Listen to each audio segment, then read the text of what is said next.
We've seen how quality sometimes beats quantity when you're dealing with statistical sampling, and that a well-drawn sample might produce a more accurate estimate than a much larger quantity of data that's not scientifically or representatively drawn. One of the virtues of well-drawn samples is that you can quantify the extent to which the sample might be in error. By an error, we mean how it might differ just by the luck of the draw and who gets selected into the sample. Here's a sample of 20 Toyota prices, used Toyotas in euros, and you can see the mean down there at the bottom. So we'd like to know how much might that mean, the sample average, be in error because of sampling error, just luck in which Toyotas get selected. We could test that by drawing lots of additional samples of size 20, but where would we get them? If they were there in the first place, and they were easy to get, we probably would have used them, and they wouldn't still be there. So we can imagine replicating our sample thousands of times, millions of times perhaps, so that we have a large hypothetical population to draw from. And we could use this population to test the properties of the sampling process that we have in mind.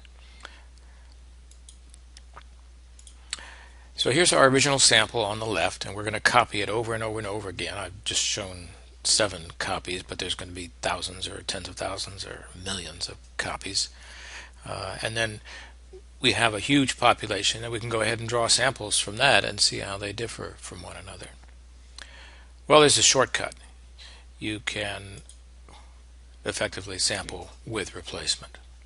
We're going to write each sample value on a card. There are going to be 20 of them. We'll put them all in a hat.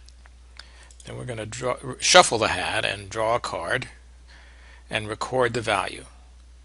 Replace the card in the hat and then shuffle the hat again.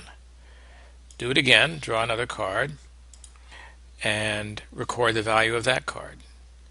And do it again. And you keep doing it until you have collected 20 resample values. In other words, each time you're putting the card back in the hat and shuffling the hat. So you're sampling with replacement. Then we're going to record the sample mean, the mean of those 20 values, in a tally of resample mean. So here this 18577 is the first resample mean that we've taken, but we're going to want to do a lot of those. So we completed the work for one resample. Doing lots more to see how the resample mean varies is actually much easier on the computer. Now, traditional statistics has mathematical methods for showing you the sampling distribution of the mean, which was what we were just looking at. And in fact, one of the main advantages of the Bootstrap that we just looked at was that it could be extended to virtually any statistic or estimate. And statistics traditionally deals with means, but here's just a sample of a few statistics that are used in baseball. And some of them are not quite so relevant. They're individual events, but others are in fact not so simple to calculate, and one could derive the sampling error using the Bootstrap.